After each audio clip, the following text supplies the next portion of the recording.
Son las 10 de la noche y es la hora de opinar. Hoy comienza la semana. Como todos los lunes tendremos nuestra mesa de debate con Héctor Aguilar Camín, Jorge Castañeda y Javier Tello. Primero vamos a discutir sobre la visita del presidente de Cuba, Miguel Díaz-Canel, a México durante los festejos patrios. Después vamos a analizar la reunión de la Cumbre de Estados Latinoamericanos y Caribeños, la CELAC, que se celebró este fin de semana en la Ciudad de México. Así que quédese aquí en Foro TV, que ya comenzó la hora de opinar.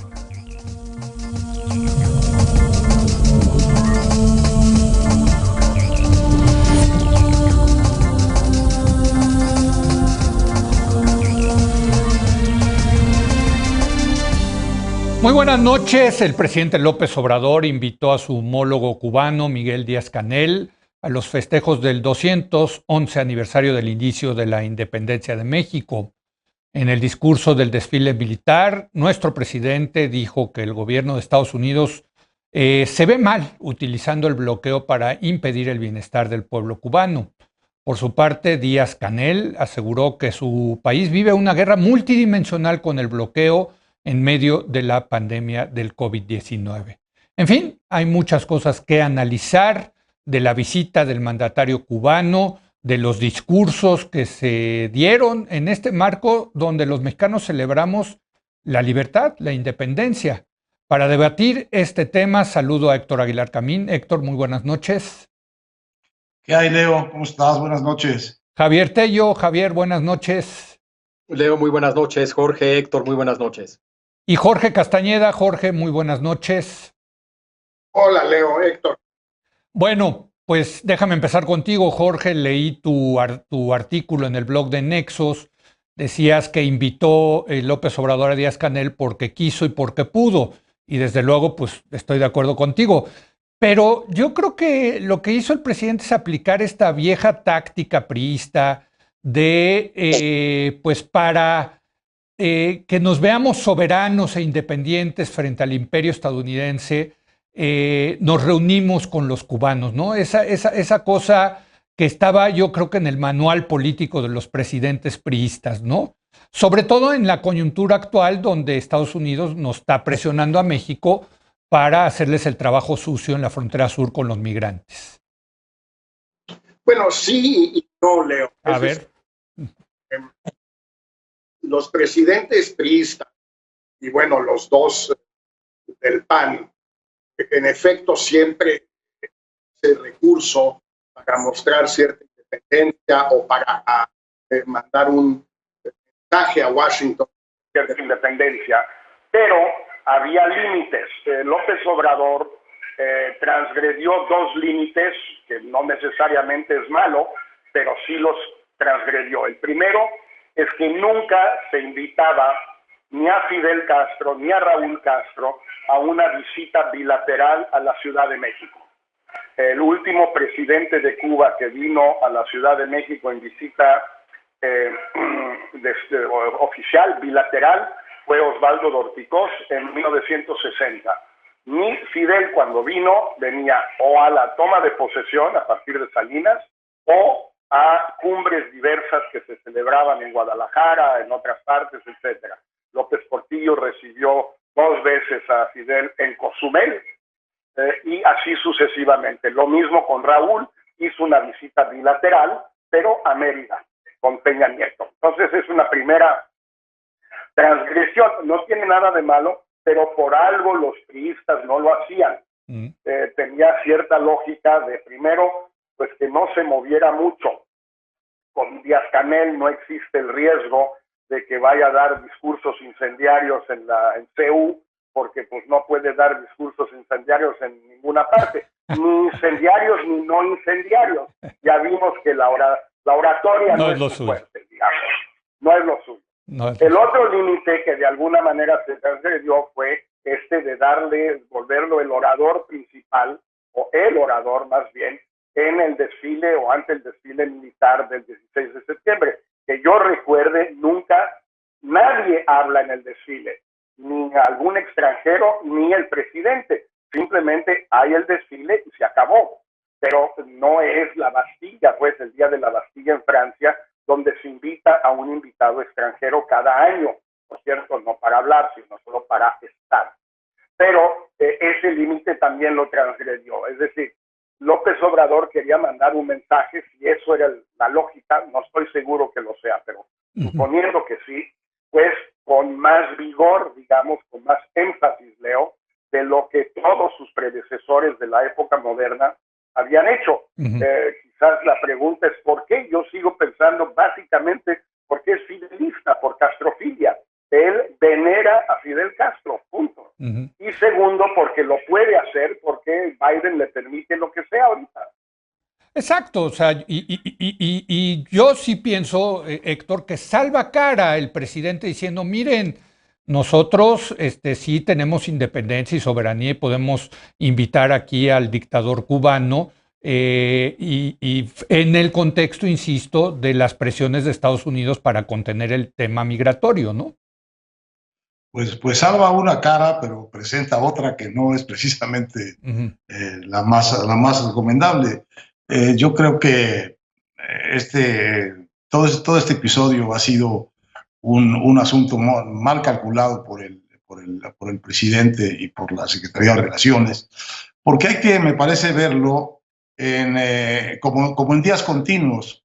El tema de la independencia y que viniera Díaz-Canel está vinculado con el tema de que el sábado empezaba la reunión de la CELAC, sí, y que en esa reunión de la CELAC el gobierno de México y el presidente pues tenía pues por lo menos la pretensión de asumir una especie de liderazgo latinoamericano de la Latinoamérica que está en el CELAC, o la que vino, que es, pues no sé cómo llamarle, pues es la Latinoamérica progresista, que incluye a las dictaduras cubanas, a la dictadura venezolana, a la dictadura nicaragüense, a cuenta de la autodeterminación de los pueblos. Bueno, pues que cada pueblo se dé el dictador que quiera, y nosotros no solo no tenemos nada que reprochar de eso, sino que en el caso de Cuba tenemos algo histórico que defender y que elogiar,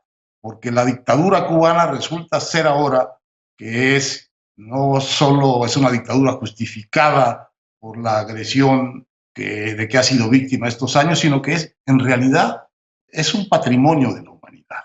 Sí. Entonces, yo creo que también, aparte de los excesos políticos de que dice Jorge, hay unos excesos verbales que pues está complicado sostener cuando tú al mismo tiempo quieres ser el anfitrión de un grupo de países pues que no necesariamente piensan que Cuba es un patrimonio de la humanidad. Hay países que tienen una experiencia larga con la Revolución Cubana, muy distinta de la que tiene México, muy sangrienta, muy violenta, países que fueron, digamos, atacados desde Cuba durante una época en que Cuba era la vanguardia de la revolución guerrillera. Son historias muy distintas. Entonces tú no puedes hacer este planteamiento, esta adopción extrema de la dictadura cubana como un patrimonio de la humanidad y luego llegar a la CELAC en la idea de asumir un liderato que tiene estas posiciones tan extremas, tan ideologizadas. Tomas esa posición como anfitrión y después empiezas a querer tomar iniciativas muy audaces, como por ejemplo estaba en el camino el tema de que ahí se hiciera un pronunciamiento contra la OEA, de que ahí algunos de los países se salieran incluso o anunciaran su intención de salirse de la OEA. Y conforme más extrema es la posición, pues más anticuerpos genera. Entonces, cuando a la hora de la hora, cuando llegó la reunión, pues ya había pues por lo menos 2 o 3 presidentes latinoamericanos que no estaban dispuestos a callar y conceder estas cosas. Entonces lo que hubo fue una cumbre dividida y una cumbre de la que salió bastante mal parado, desde luego el acogido y reconocido presidente cubano, el patrimonio de la humanidad, que es la dictadura cubana, y además la sorpresa de que viniera Maduro, que no iba a venir, que fue, digamos, como una sorpresa de última hora, Sí. que dio también lugar Entonces, esos excesos, esa falta de cálculo, acabó produciendo un episodio diplomático pues, de muy bajos resultados para México y, desde luego, de muy poca relevancia como para que el presidente López Obrador se iniciara aquí como una especie de líder latinoamericano. Pero me parece que simplemente la cosa salió muy mal. Pero yo tengo la impresión, y por lo que vi en redes sociales, Javier, que a la base más izquierdista del presidente López Obrador, pues le emocionó muchísimo todo lo que ocurrió estos días, en particular la visita de Díaz-Canel. Estaban en su mole, Javier. Sí, yo creo que aquí hay muchas cosas involucradas. Yo estoy de acuerdo contigo, Leo, en que parte de la lógica de invitar a Díaz-Canel y de darle el podio para que diera un discurso en un día tan particular como nuestra fiesta nacional, tiene que ver con compensar la crítica que se le había hecho al gobierno de López Obrador de hacer el trabajo sucio de Estados Unidos en la frontera sur. ¿No? Ya después de lo dicho por López Obrador sobre Cuba, del espaldarazo que le dio a Díaz-Canel, ¿quién puede decir que México hace lo que pide Estados Unidos? ¿No? Entonces, yo coincido contigo en esa interpretación como parte de la lógica. Sí. Yo no la llamaría priista. Es decir, yo creo que en muchos países, y México incluso, históricamente ha usado un país para hacerle contrapeso a otro país. En el porfiriato, Díaz usaba Europa, pero sobre todo a Inglaterra, para hacerle contrapeso a Estados Unidos. Muchos países hacen lo mismo con otros países, usando uno como contrapeso de otro. Es decir... Pero estás de acuerdo, ¿no? que era típico bueno, de los presidentes priistas, ¿no? De la época dorada de los presidentes priistas, digamos, ¿no? Y yo te diría que era típico del porfiriato hacer contrapeso a Estados Unidos con Inglaterra, ¿me entiendes? Entonces, pero estoy de acuerdo en tu interpretación. Yo no la llamaría necesariamente algo tan priista. No coincido, o coincido parcialmente con la descripción o la explicación que da Jorge de que se trata de castrofilia. En todo caso, yo diría que del castrismo es lo que le atrae a López Obrador. No es el marxismo-leninismo, claramente, porque una y otra vez lo que enfatiza es el nacionalismo, la resistencia ante el embate estadounidense, es la idea de soberanía y nacionalismo, no el marxismo-leninismo de Fidel Castro. Y creo que eso es lo importante en todo caso entender, y es lo que enfatiza. Si se pueden separar las dos cosas o no, si puedes apoyar ese nacionalismo sin apoyar lo otro, en fin, podemos tener esa discusión, pero yo no creo que sea castrista en un sentido completo en todo caso. Es solamente este lado nacionalista y de soberanía que es relevante. Pero también coincido, Leo, en que además de ese castrismo relacionado al nacionalismo, además de equilibrar el discurso, o más bien de tratar de negar el discurso de que hacemos lo que quiere Estados Unidos con este espaldarazo a Cuba, también está lo que tú dices, es decir, es un discurso que tiene que ver con hablarle a tu base. Sí, no. Y lo curioso, tal vez no tan curioso, pero para mí sí curioso, es que Cuba siga siendo un tema para la izquierda mexicana y la izquierda latinoamericana. Sí. Es decir, una variable definitoria de lo que es ser de izquierda y lo que es ser progresista. Sí. Entiendo que fuera una variable clave en 1959, incluso 10 años después, en 1969, incluso a principios de los 70. En 2001 me cuesta un poquito más de trabajo ver esa variable como una variable clave para definir qué es ser de izquierda o qué es ser progresista. Y nada más cierro rápidamente con lo que decía Héctor de las palabras excesivas de López Obrador. Comparto su evaluación. El talibán resistió 20 años a Estados Unidos. Me queda claro que eso es nada más una tercera parte de la resistencia cubana ante Estados Unidos, pero no sé si eso significa que hay que aplaudir a los talibanes, que hay que invitar a los talibanes al 16 de septiembre. Creo que no. Eso de ninguna manera significa que la invasión de Afganistán fue correcta o que lo hecho por Estados Unidos con drones, con tortura, es correcto. De la misma manera, y si quieren ahorita entramos al tema, no me gusta el discurso anticomunista, feroz, que aprovechan muchos en estos momentos. Eso tampoco me gusta y creo que tampoco ayuda y creo que también tiene serios problemas y también importantes consecuencias. Si quieren, ahorita hablamos de eso. A ver, está bueno esto de la castrofilia, Jorge. ¿Por qué no le seguimos con eso? Porque me parece muy interesante lo que pone en la mesa Javier. Mira, Leo, yo creo que son inseparables en la cabeza de Fidel Castro y en la historia real de la Revolución Cubana, en lo que Javier llama el marxismo-leninismo de Fidel, o lo que Fidel llamaba su propio marxismo-leninismo, y la supuesta defensa o resistencia contra Estados Unidos. Siempre a mí me ha costado trabajo entender resistencia de quién. De Fidel, sí. El pueblo cubano ya empiezo a tener mis dudas, porque que yo recuerde, nunca se le preguntó al pueblo cubano si quería resistir. Que yo sepa, a lo mejor sí alguien les preguntó y contestaron y yo no me enteré, pero yo no recuerdo cuándo se le haya consultado si quería resistir. Y segundo, resistir a quién. Por ejemplo, resistir a Obama cuando fue a Cuba.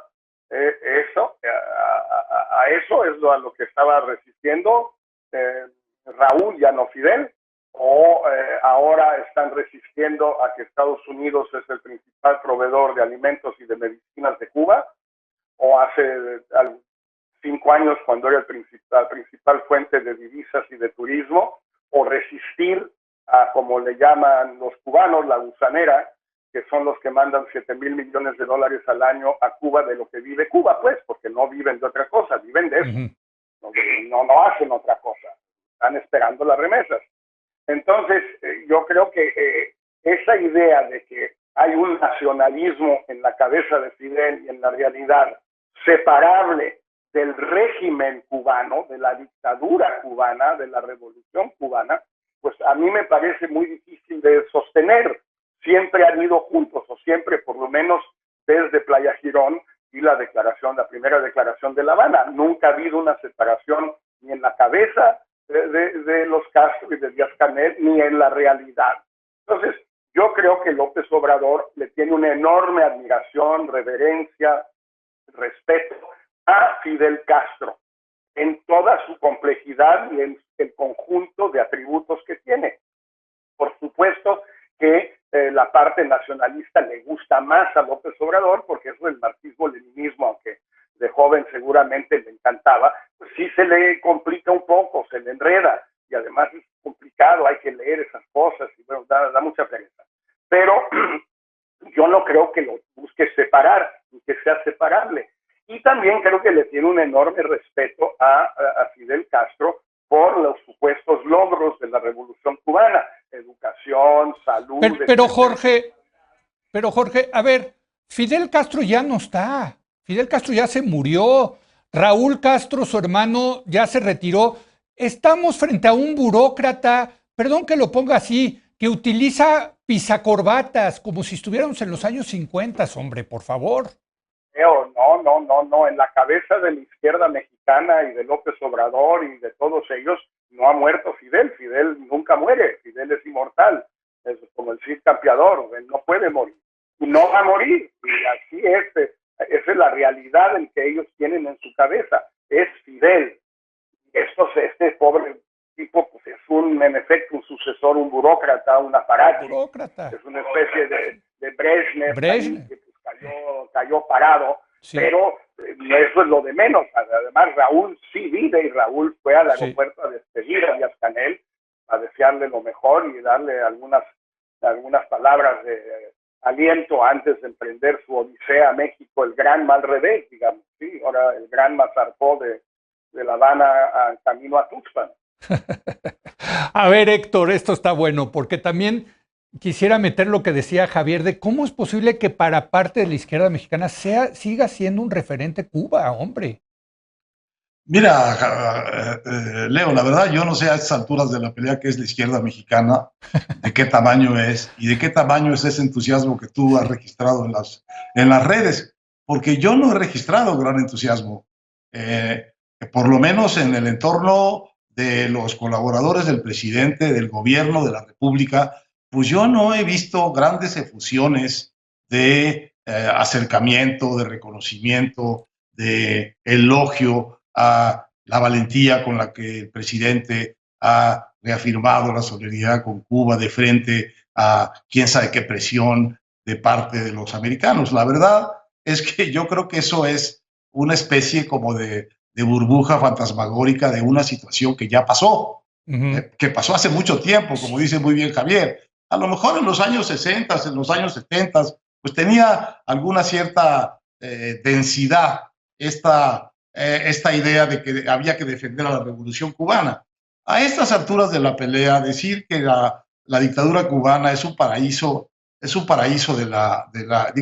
patrimonio de la humanidad, pues realmente es no haber tomado nota mínimamente de lo que está pasando en ese país. Desde luego, no haber tomado nota de lo que le pasa al pueblo cubano. Totalmente. Al pueblo cubano, de lo que le ha sucedido, de lo que día con día padece, sufre, de la privación de bienes materiales, de la privación de libertades, de la dictadura minuciosa, que es la dictadura cubana, que tiene control manzana por manzana de la vida de la gente. Realmente decir eso no es una cosa de izquierda o de derecha, es un asunto de no tomar nota del desastre social y el desastre político que hay en esa isla bajo el mando de esto que llamamos la Revolución Cubana. Bueno, la Revolución Cubana ha sido una catástrofe para los cubanos. Ha sido la época más catastrófica de la historia de Cuba, la que llamamos Revolución Cubana. Y sí me parece un poco abusivo con los cubanos, con la historia, seguir hablando de esto en metáforas de ese tamaño, sin tomar nota del sufrimiento real de los cubanos y en cambio solidarizarse con aquellos que son responsables por sus decisiones, por sus equivocaciones, por su diseño dictatorial, de que Cuba, habiendo sido quizá uno de los países más prósperos, seguramente el segundo país más próspero de América Latina antes de la revolución, sea hoy uno de los más pobres, de los más precarios y de los más oprimidos. Bueno, habría que tener un poquito de solidaridad con la vida real de la gente y no permitirse pues estas metáforas, pues yo creo que insensibles y un poco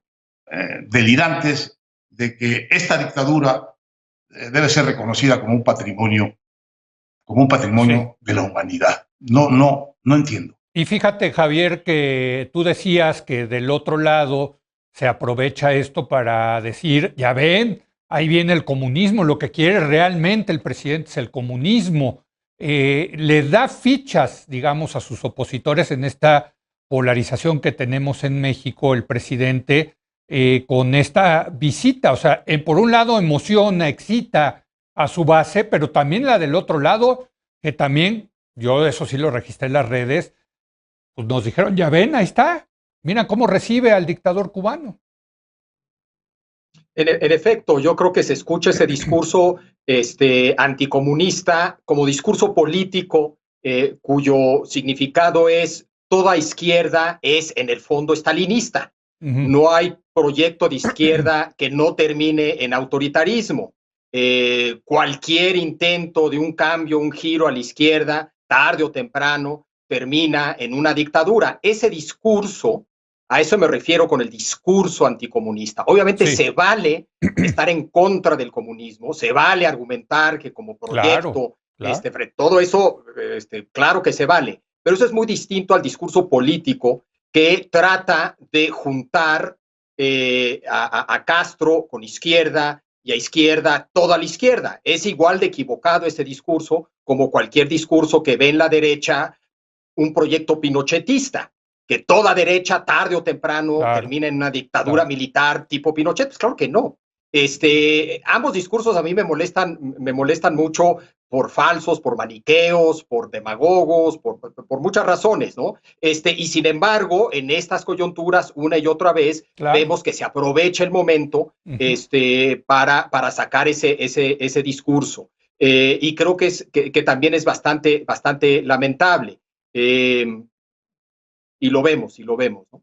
Bueno, oigan, tengo que hacer un... A ver, perdón, Héctor. Déjame decir esto. Sí, siento muy débil el júbilo y siento muy débil la irritación. La verdad, no creo que haya sido un gran asunto de encontronazo ideológico en el seno de la sociedad mexicana. Esto que acabamos de... Yo lo noté, desde luego, en Twitter con la gente más de izquierda y más de derecha, ¿no? O sea, ahí sí los tuve monitoreando. Si vas a buscar, si vas a buscar, sí. No, totalmente. Todo. Sí. Ahora, déjenme rápidamente, Javier, ¿tú crees que esto le importe de verdad a Estados Unidos? No mucho. Yo creo que parte, no solamente sorprende que Cuba siga siendo un tema en la izquierda latinoamericana, sobre todo sorprende porque Cuba no es un tema en Estados Unidos ya, como lo fue en la Guerra Fría. Es decir, dejó de ser un tema relevante de política exterior, aunque podría regresar a serlo por el tema migratorio, ya no tanto por el tema, digamos, ideológico, pero su relevancia hoy tiene que ver con Florida. Sí. Y la importancia de Florida en el colegio electoral de Estados Unidos. Esa es la importancia. Entonces, creo que no es algo que le encante a Joe Biden, porque le complica la vida en Florida. Ahora, Biden, hay que recordar, sí salió con un discurso de America is back, Estados Unidos está de regreso, y con un discurso de defender de manera proactiva la democracia liberal y los derechos humanos. Eso es real. ¿Cómo embona el tema cubano en ese discurso y el tema latinoamericano en general en ese discurso? Yo creo que ese tema sí es relevante. Pero coincido, y leí tu editorial, Leo, coincido en que no creo que le importe tanto a Estados Unidos, y como bien dices, es una estrategia que no solo México, insisto en el tema que no es un tema priista, no solo en México, sino un chorro de países alrededor del mundo. Pakistán constantemente ha hecho algo similar. Es un tema común, es una estrategia común frente a Estados Unidos, que Estados Unidos tolera. A veces hay límites, ¿no? Pero creo que no tendrá un gran impacto en nuestra relación bilateral. Ya se la saben, yo creo, allá en la Casa Blanca y en el Departamento de Estado, esta vieja táctica. Oigan, tengo que hacer una breve pausa. Vamos a regresar ahora a hablar de esta cumbre de Estados Latinoamericanos y Caribeños, el CELAC, que se llevó a cabo en México este fin de semana. Regresamos.